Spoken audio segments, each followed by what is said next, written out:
Hey boys and girls, this is shark art.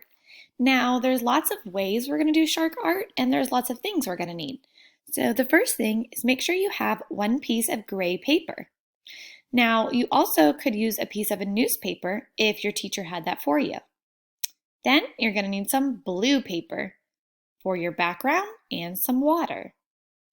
Then you're going to need some white paper. You're going to cut these in a bunch of little triangles for his teeth. Then you're going to need some black paper where you can cut out a half circle for his mouth. And of course, you're going to need some glue and scissors to do all of these things. The last thing you'll need is two googly eyes to put on his face. Now, as you can see, there's lots of ways you can do shark art.